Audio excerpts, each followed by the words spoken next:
Hi, my name is Krause, and I'm a professor of French literature and language at the University of Missouri, Kansas City. My research focuses on 13th century Northern French narrative literature and culture. I'm particularly interested in women's relationships to literature at this time, as patrons, as characters, as owners of manuscripts. But I also work quite a lot on the manuscript context of Old French literature more broadly. However, rather than discuss a particular aspect of my research, I thought here today I'd introduce one of my favorite medieval literary texts to teach, the Lay of MdeFranceKrause. They're fascinating and fun for all kinds of reasons, not the least because they were written by a woman in the mid to late 12th century. And she's only one of two female authors of narrative works in medieval French whose names we know. Right? We've got plenty of names of women writing in Latin. We've got names of women writing love songs in French and other languages, but there's only one other that we know of, whose name we know of, who wrote stories in French, and that was Christine de Pizan in the 15th century, some 250 years later. So on this post, right, in addition to the bibliographic information about the lay and this video, there's some discussion questions as well, and you'll find a PowerPoint. It's an introduction to the lay and to MdeFrance. And I've tried to make it self-explanatory as well as complementary to my talk. I'll include some of the information in the talk, but not all of it, it'd just be too long. But I will use it to show you some pictures and some text.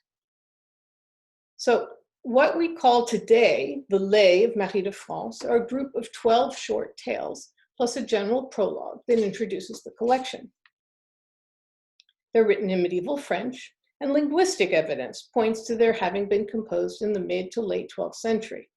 They're called lay because that's what the text itself calls them, right? And the PowerPoint has more details about this. And we also have another group of other similar short tales that are anonymous, right? We don't have an author, and they're also called lay in the manuscript. So clearly, this is what was something that was recognized, right, in the Middle Ages as a sort of genre. Today, you might hear them called Breton lay, Breton for Brittany, and also for Great Britain, for Britain itself, because they derive, many of them, from Celtic stories, and they include a lot of Celtic mythological elements.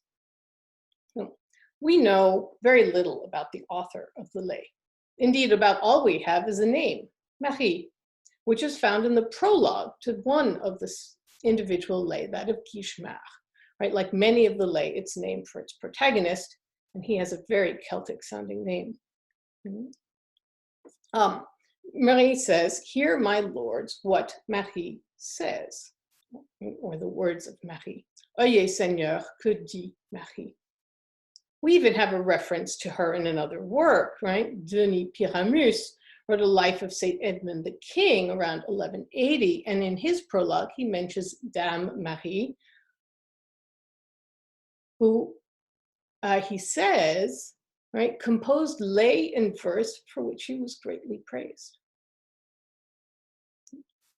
But that's about all we have, right? We call her today Marie of France because in another work she wrote, an adaptation of Aesop's fables, she says, "My name is Marie. I am from France. Marie est non, si suis de France." Why would she say she's from France? That'd be like me saying, "Hi, I'm Professor Krause. I'm from the United States." Not very informative, right? Particularly if she were writing in France, which you would assume since she's writing in French. But in fact, we're pretty sure she was writing in England. And again, there's more on this in the PowerPoint. Why would someone in England write in French, you may ask? You may well know, but I don't know whether you know or not, so I'm going to tell you, right? It's because of William the Conqueror, right? Who not only won the Battle of Hastings in 1066, but also brought lots of noble men and noble women, families entirely, right, over from Normandy when he became King of England, such that the language of the king's court and of the nobility was French, and that well into the 14th century, and in some cases beyond. So while we don't have any biographical information about Marie, we can infer some things about her from what she wrote. First of all, she was well educated. She wrote, which most people could not do in the 12th century. She knew English. She knew Latin, right? She translates Aesop's fables from a Latin version of the text. And obviously she knew French. We can strongly suspect that she was of the noble class, right? Primarily because she was educated, but also because we can tell from the lay that she's very familiar with all aspects of noble life. It also seems likely, but here we have no proof, that she was a noblewoman in a convent, perhaps the abbess, because those were the women most likely to know Latin in the Middle Ages. And in passing, let me just note, because I often find students find this a bit confusing, right? That in the Middle Ages, and indeed afterwards, there was a lot more contact and exchange between convents and the folks outside the convent than we tend to think about. Right? There were visits from family, also visits to family, but convents provided lodging for travelers, they cared for the sick, and they owned land, and they had to work with the people who were taking care of the land. And both monks and nuns wrote and read secular as well as religious literature. So in other words, it's not unreasonable to assume that Marie was a nun because of her education and her Latin knowledge. Now, if we put the date, right, the mid to late 12th century and the location in England together, we can also tentatively identify the patron of Marie's lay. In the Middle Ages, most authors were paid by a patron for the works they produced. And sometimes they were even kept on salary by a wealthy patron. Marie tells us at the end of the prologue to the lay that she's writing for a noble king, right? She says, "In your honor, noble king, whose might and courtesy make the world ring, for you these lays I undertook." The king at that point in time in England was Henry II, right, who reigned from 1154 to 1189. Henry and his king Eleanor of Aquitaine were notable patrons of literature in Latin and in particular in French. And we know quite a few works they commissioned or were dedicated to them. And here's a few examples on the slide. So it's a logical deduction from their side of things as well as from Marie's side. All right, so the last thing I want to talk about in this introduction is how the lay have come down to us. Right, we have to remember that this is hundreds of years before the printing press with movable type came to be used in Europe. We often forget how different the conditions of literary production were, because it's just so natural for us to think about printed books, and of course now ebooks, that are all identical, or nearly so, produced by a publisher who pays an author, right, for a percentage of sales, and of course not to mention copyright laws. In the Middle Ages, we don't even really know how an author wrote his or her texts. Right? Probably they wrote on wax tablets first, and then either they or maybe a scribe wrote them out on parchment. Right? Parchment was expensive, so you didn't use it for your initial version. Right? The work was performed orally, probably even before it was taken to a workshop, whether in a monastery or in a city, right, to be copied by professional scribes. And if you remember what Marie said about her name, right? She said, "Hear, my lords," what Marie has to say. Clearly, she was anticipating her text being heard and not read. And even after the text was in a professionally produced manuscript, the texts were read out loud. They were either performed by a professional entertainer, right? You might call them a minstrel or a jongleur, or it was read to probably a smaller group of people by a person who had the manuscript in front of them.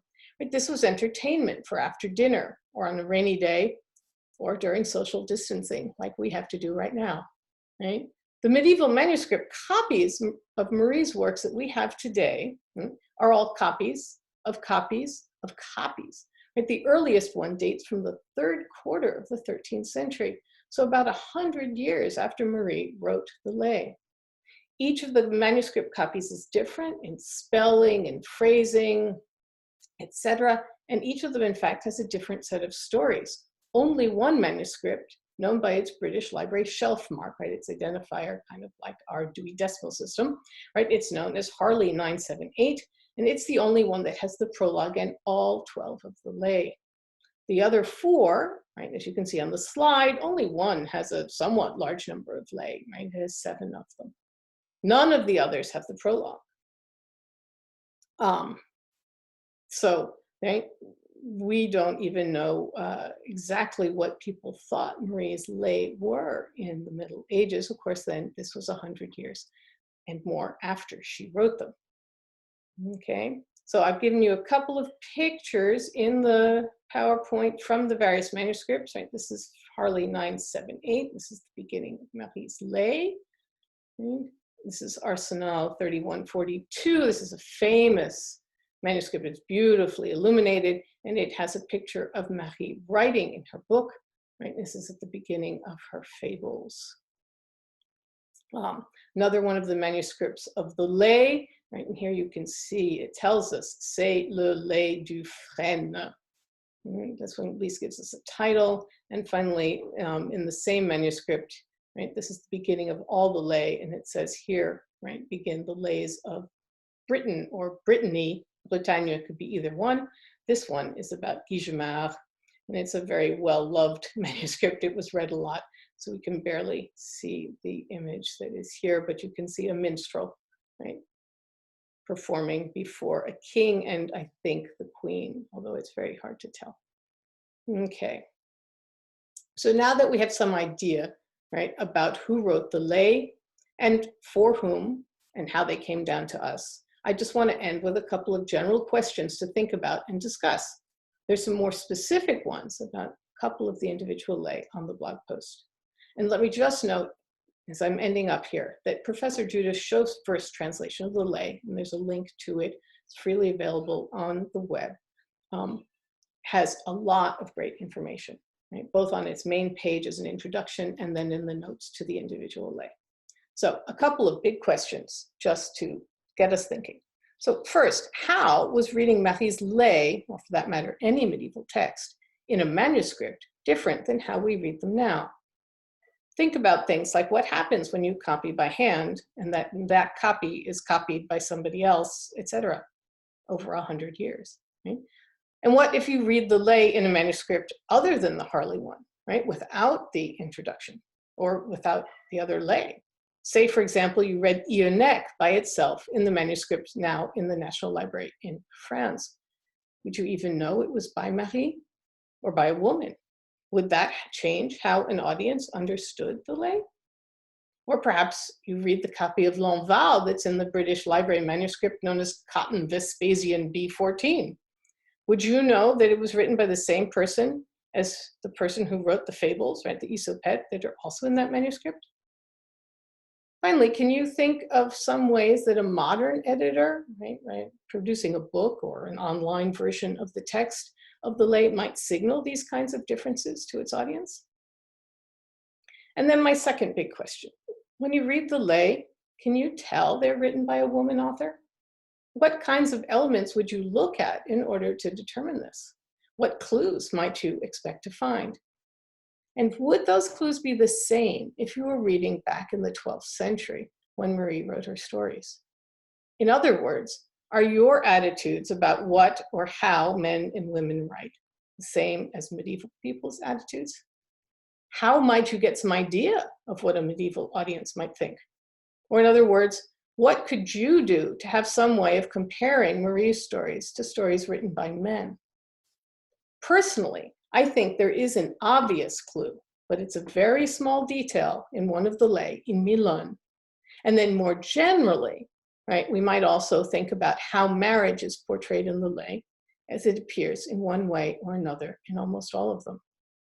But of course, that then raises questions about medieval versus modern attitudes to marriage. I'm going to finish with just a couple reading selections.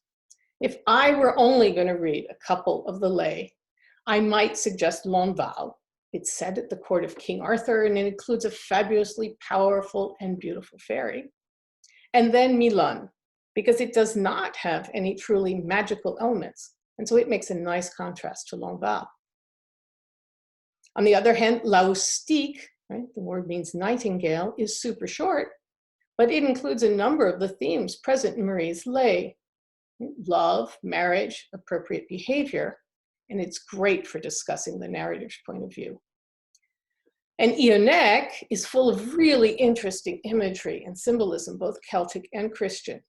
Or finally, and though as you can tell, I think they're all really worth reading, there's Équiton, which provides a great contrast to Ionek and to Laustic, particularly as it relates to the portrayal of marriage and adultery.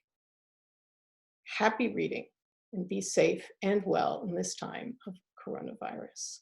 Thanks very much for paying attention.